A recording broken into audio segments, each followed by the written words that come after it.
Please welcome si Riri. Riri, hi. Bati ka muna, Riri. Hi! Binabati ko yung mga kamag-anak ko sa Bacolod. Mama, Papa, kamusta ka mo diha? Arin ako din sa Wawawin. Why ko gin-expectar nga makaabot ko di. Sadya lang gid nga ari ko di. And I hope na makita na subong. And palangga ako kamutanan. Yun lang. Ang lambing, ano? Bacolod. Asan ang mama, papa mo? Sa Bacolod? Opo. Okay. Nasa Bacolod si Mama at saka si Papa. Yes. Anong ginagawa mo, Riri? Nag-stream ako at saka nag-i-import ako and distribute Meron ba siyang whiskey. video? Meron? Meron siya? Okay, tingnan natin. Okay? Tingnan natin si Riri. Ganun din. Sino ka dyan? Yung bumabaril? Yung puti. So, okay. Ang tawag yan ay streaming? Tama ba? Streaming. Okay. Ba't mo naisipan niya ng gawin? Kayo? Kasi yung nag-introduce actually sa akin ng game na yan is yung ex-boyfriend ko. And yun din yung reason kung bakit kami nag-break. Nagkaroon kayo ng relasyon and then nag-break kayo. Ba't kayo nag-break, if you don't mind? Dahil sa Mobile Legends. Bakit? Kasi sobrang na-addict ako eh. Long-distance relationship kami noon. Nag-base siya sa States, tapos sa Pilipinas ako. Bawal daw akong lumabas, bawal daw akong gumala. So, di naglalaro na lang ako. Bakit daw? Wala, strict lang talaga siya. Ano ginagawa mo ngayon? Nag-stream ako at saka nag-i-import and distribute ng Japanese whiskeys.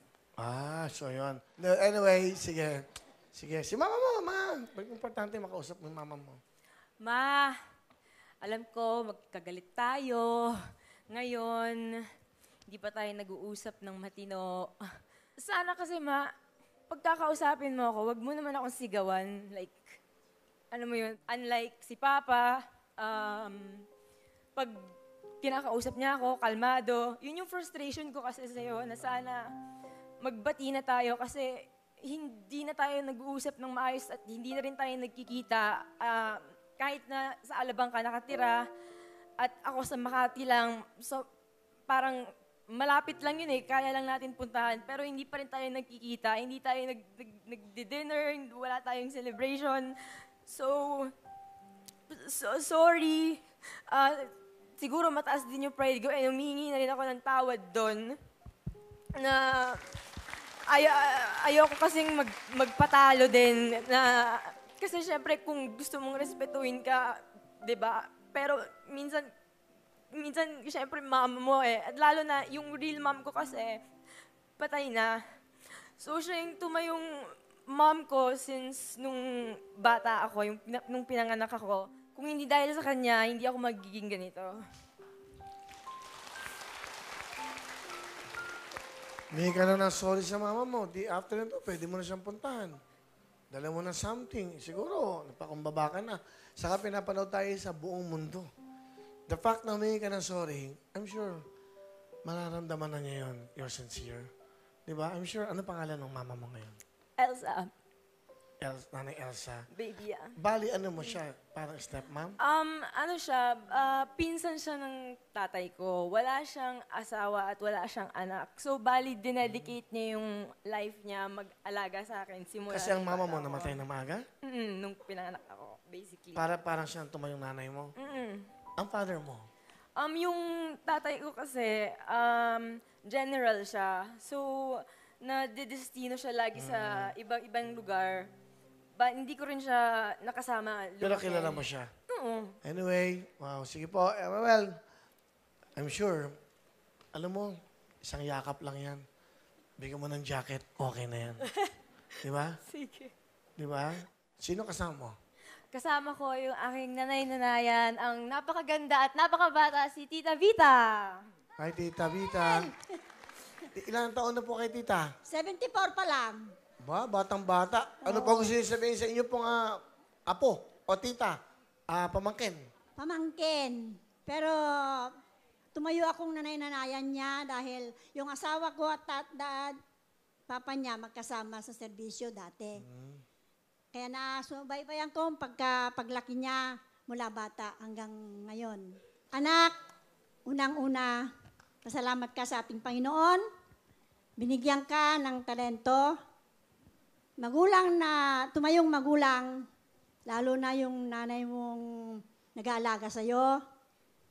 Kung minsan, kahit nakasama ako, sinasagot mo siya ng hindi maganda. Napakasakit para sa akin dahil may anak din akong tunay. Pero nagpapasalamat ako at itinuring mo din akong nanay.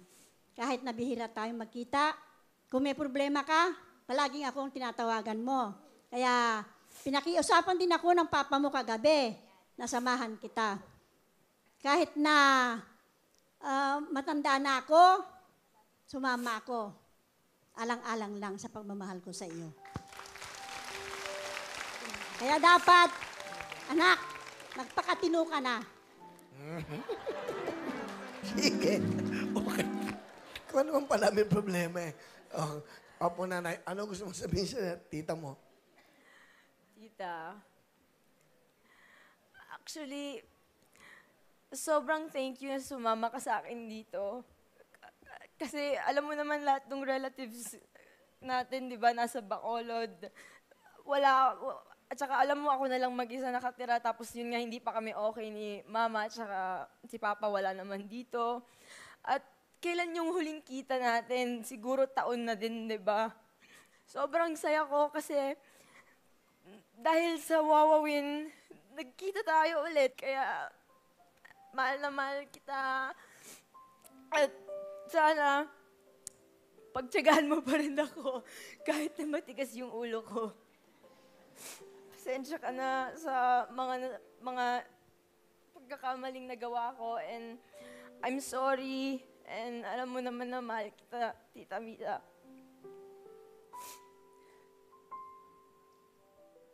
Pwede po bang kasama kayo? Ako na naman. Hindi na kami pwede niyan, ha? 74 na yan.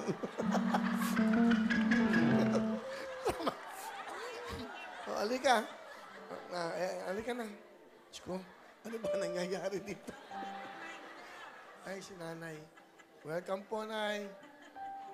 Halik ng isang magulang. Salamat po. Ayan. Ay, kapin mo yung tita mo. Ay. Okay. Dito kay Santa Binay. Yan. Ayan, oh. Saan daw ba siya? Dito po ka. Huwag mo sakalin. Gina-national ka eh. Dito ako maglambing. Ay, ano gusto niyo sabihin sa ano? Oh. Ay, naku, Ida. Alam ko, yung paglalambing mo na yan, parang hindi totoo.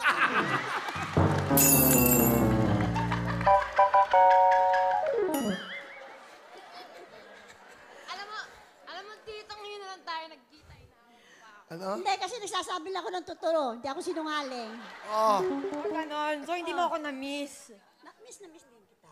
Mr. Miss. Oo. Yung Kasi iyakap mo na. kahit na kalat ng problema mo, talagang akong tinatawag mo. Kahit na pinapagalitan kita, ako pa rin. Ikaw pa rin. Siyempre. Ikaw pa rin talaga. Oo.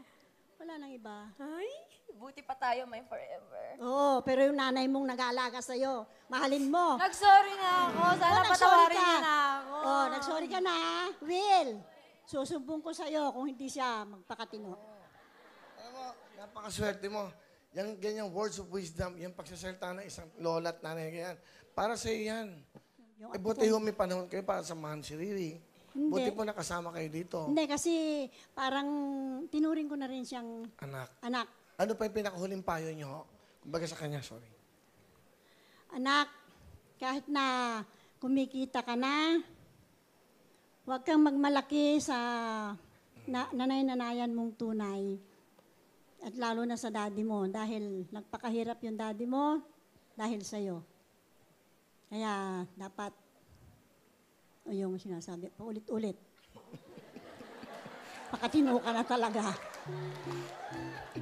Ano pa ulit-ulit po? Ano po Oo, yun? kasi talagang matigas ang ulo nito. Wala tayo ng ulo mo. Oo, kahit kaharap ako, Oh, sumasagot siya sa mama niya. ano sasagutin? Ba't ko sumasagot? Naway kasi ako ni Mama. O, ba't hindi ko kailangan mo sumagot? Diba, siyempre, magpapakumbaba ka. Pinalaki ka. Oo. Sobra eh. Ayaw niyang pinagsasabi, yung Hindi naman. Pinapayuhan. Hindi, kasi pinipili mo talaga yung gusto mo Oh. eh. Ikaw talaga, napaka-ano mo. Bata pa ako noon. O ngayon, ano dapat mo sabihin ngayon? Mangako ka, yan na. Nangangako ako. Nangangako ako. Tita, Oh. matanda, hindi naman matanda, but like Oh, 27 na ako. Mas matured na ako ngayon. At yung pagiging matigas ulo ko noon, yung mga away bata yun na pagiging makulit na dapat paluin sa puwet. Ngayon, naiintindihan ko na yung ibig mong sabihin na pahalagahan si mama, si papa, dahil syempre tumatanda sila at spend time with them as much as possible. Sana, anak, lahat ng sinabi mo, totoo. Ayan, si Will. Totoo. Kaya nga ako humihingi ng sorry. Oh, sige. Kasi hindi ko nakakausap si mama. Ito yung one way na I'm sure manonood siya, kaya nag-sorry ako sa lahat para malaman niya na talagang totoong nagsusorry ako sa kanya. Oh, tinatanggap ko ang pag-sorry mo dahil pinakiusapan ako talaga ng papa mo na pumunta rito. Kaya naglakas loob ako talaga para masabi yung totoo. Oy, mapasalamat ka. Kasi yung sinasabi niya, para sa yun. Di ba? At mahal ka. Alam bakit? She took time. Nabigay siya ng panahon para makasama ka. Oo, totoo yan. Di ba? So, salamatan po natin si Nanay Bita. Pengin jacket ka na kinanay.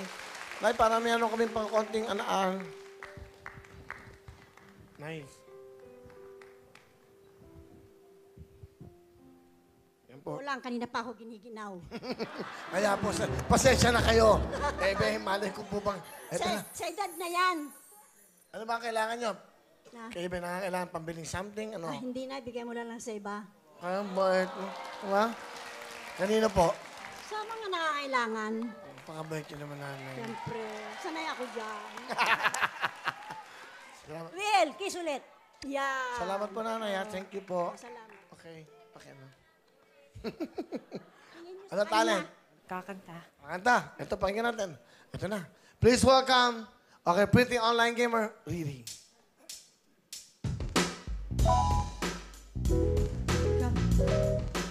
Palapakan natin si Riri! Pero yun lang talaga ang magagawa ko. Ang galing! Ay! Sana pala sumayaw na lang ako, no? Okay. Oh, Riri, 10,000!